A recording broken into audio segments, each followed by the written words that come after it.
This video is all about the Canon EOS R6 Mark II, a camera that's much in need of an update. According to the latest rumors, the Canon EOS R6 Mark II, well, it's due to be announced before the end of 2022. Or is it? Details coming up, but first, I encourage you to subscribe and choose all notifications so you're kept informed on the latest camera gear, news, and rumors. In a surprise shocker, Canon rumor says that the Canon R6 Mark II should be announced before the end of 2022. We've been told that there is a plan to announce the camera before the end of 2022, but exactly when is unknown.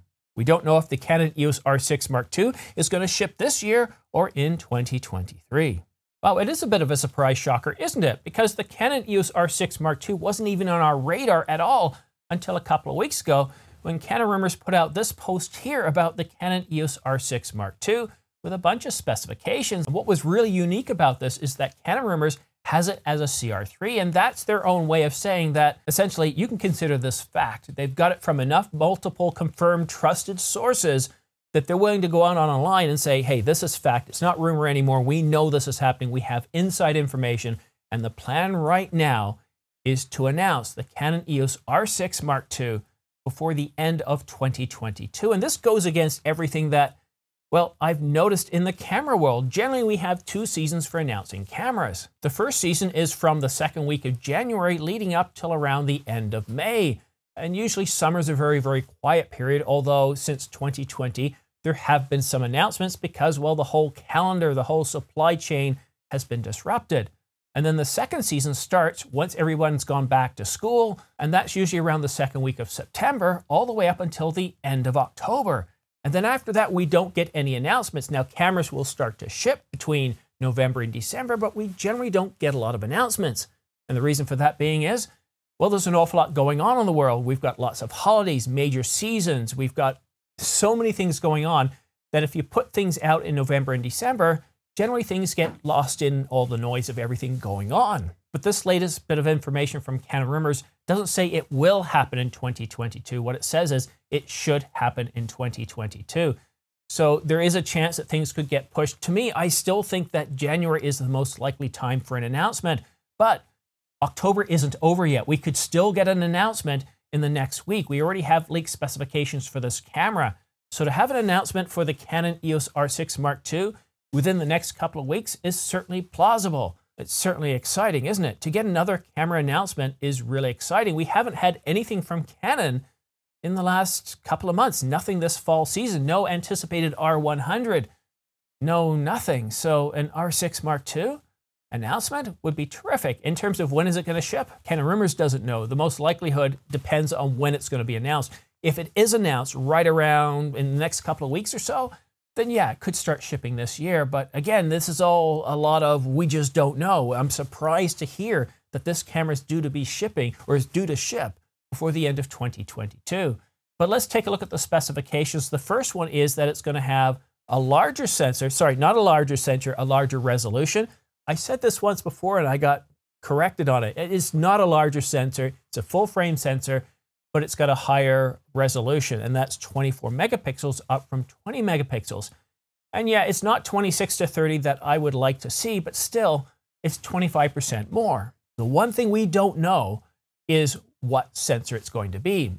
Others have said, including Canon Rumors, and I think this is plausible, that the R6 Mark II could have the same sensor as in the R3, and this would certainly save Canon costs and not having to tool up, design a whole new chip just for one camera. And yes, I know stacked sensors aren't cheap, but neither is coming up with a whole new die and production line just for another sensor. That too is very expensive. The amount of expense of starting a whole new chip is not cheap. So they could leverage the one in the R3, and that would give us many benefits. One is speed, low light sensitivity, better ISO range, and that would be really good news. In fact, that would be a really big upgrade to the R6 Mark II, and what I think would get many interested in upgrading to this camera.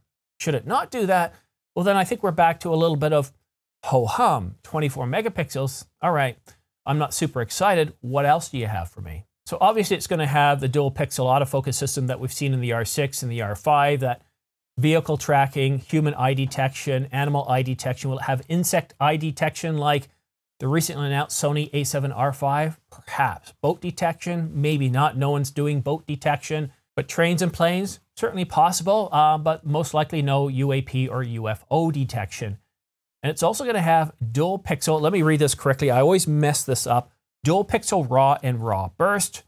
And of course, it's going to have in-body image stabilization, most likely between 5 and 5.5 stops. And then add in the camera, or not the camera, add in the lens with lens stabilization. You could probably push that anywhere from 6 to 8 stops of stabilization, which is pretty useful. It's going to have a digital teleconverter, hybrid auto, and we're back to that continuous shooting rate of 12 frames per second, the exact same as what the R5 and the R6 have. This isn't big news. It's not big news at all, but what is missing here is the electronic. Notice how the electronic is purposely not mentioned. And this is why I wonder if this is a leak coming from Canon, as they like to do every now and then. 12 frames per second. Now the electronic, well, look at the R10 and the R7. These have between them 23 and 30 frames per second continuous shooting. Now the buffer in these cameras basically allows you to get a second off and then takes an awful long time to clear out. The R6 Mark II, well, it's going to have a much faster buffer. So even if it only matches 23 or 30 frames per second, at 24 megapixels, that's still an awful lot. Coupled with auto exposure and autofocus, that's going to be very impressive depending on the size of the buffer, how quickly it can clear out. For what was termed as the Mini 1DX Mark III, the R6, this would be a very big update for this camera and would draw more people to it over other cameras that Canon has on the market. Even the R3 and maybe even the 1DX Mark III, but it's all about the buffer speed, the electronic speed, and of course, I know what you're thinking, what about the rolling shutter, right? Now, if it does have the R3 sensor, we're going to have a lot more throughput, so whatever rolling shutter there is should be less than the R6 Mark I. Okay, so now onto video. It can do 4K at 24, 25, and 30 frames per second. That's completely uncropped, but I wouldn't be surprised if there's also a 6K oversampled 4K. After all, it has a 24 megapixel sensor. So I'm going to call it, it's going to have 6K oversampled 4K. There's no reason not to. The R10, $979, can also do 6K oversample 4K. It's rather detailed. It's only 8-bit. So I think what we're going to see in the R6 Mark II, according to Canon rumors, again, we're going to see Canon Log 3 and HLG. So we're going to provide better video. We're going to provide better detail over the R6. And hopefully the overheat and that record limit is gone. I'm going to call it too that the record limit's going to be gone. Not so sure about the overheat, but the record limit's definitely going to be gone. It's gone from the R3. It's gone from the R10 and it's gone from the R7, so there's no reason to see it here. Canon's removing it from all their new cameras, but if you own the R6 Mark I and the R5, yeah, no love there. They're still keeping it in there. Hopefully a firmware update will remove it there. Now, in terms of 4K 60 and 50 frames per second, there is going to be a crop. Now, in the in the R6, it was around 1.1, is that correct? Yeah, a 1.1 times crop. Again, if it's 6K oversample 4K all the way up to 60 frames per second, well, that's a benefit over not only the R6 Mark I, but also the R5 because it has 8K oversample 4K, but it's only in 4K, 24, 25, and 30 frames per second, not up to 50 and 60 frames per second. So that would definitely help with video. And again, Canon Log 3 and HLG. Actually, sorry, not HLG, HDR-PQ. I'm sorry about that mistake. It's early in the morning here and the sun isn't up. I'm not even up yet. I'm still not awake. Good news, it's going to have dual SD card slots. They're going to be UHS 2, so you can pop in V60 and V90 cards. No CF Express card, despite previous rumors.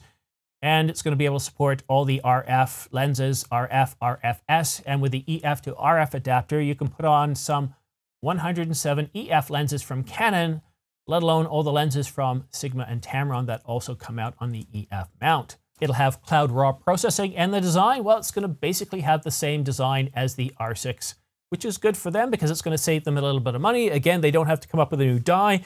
That is also expensive when you come up with a new body, a new die. It costs a little bit more money, so keeping that will help. But that doesn't mean that this camera is going to cost the same as the Canon EOS R6 Mark II. You know that the price is going to go up. It's been 2 years. I would expect an increase in price anywhere from 2 to 6% based on what we saw from the Sony a7R5. They're not taking into account the full effects of inflation over the last 2 years. 2020 wasn't too bad with around 2 to 3% inflation, but then 2021 kicked off with around 5 to 7%. So I'm thinking anywhere from 2 to 6% for the Canon EOS R6 Mark II. And again, we're supposed to get it announced sometime this year. And Canon Rumors is very good at getting things correct. So I'm willing to believe that based on the plans right now, that could change though. This certainly could change, but the plans are for sometime in 2022. And again, the likelihood is we're going to see it closer to now than closer to the end of the year, because as we get closer to the end of the year, there's Thanksgiving in the US, there's Halloween here and around the world. There's, I think, Ramadan, although that keeps changing throughout the year. We've got so many other holidays. Then we got the Christmas push, and Christmas is not like a day or two. There's all this anticipated lead-up shopping and craziness, the end of school, travel. So basically, once you get to the first week of December, pretty well any sort of business slows down, and no one's really paying attention to news. So December, the first week of December at the latest, and then otherwise we're looking at a 2023. And when does it ship? Depends. If we get an announcement pretty soon, we could see it shipping before Christmas. And wouldn't that be a great gift? Again, 2023 seems more likely. So a really exciting bit of news this morning. I wasn't expecting everything after 2 weeks of solid Sony a7R5 news. I'm a little bit exhausted, and I thought, wow, I can sleep in this morning. So I got up, I did my normal check quickly at 6:30 in the morning, and lo and behold, there was this news, and I thought, like, what? Canon Rumors doesn't normally get up this early. And then I thought, maybe they got it out late last night. Did I forget to check? So anyhow, here you are, some great news about the Canon EOS R6 Mark II. And if you want to stay up to date on the latest Canon EOS R6 Mark II news and rumors, then go ahead and subscribe and choose all notifications. By choosing all notifications, as soon as I publish a new video like this one here, you can stay up to date, because what happens is YouTube will send you out a notification so you can stay up to date on the latest camera news and rumors. It saves you from searching all the Twitter feeds, RSS feeds, your favorite websites and YouTube channels. If you're in a rush, you can get all your major camera news and rumors all right here on The Ordinary Filmmaker. Thank you so much for watching. We'll see you again soon.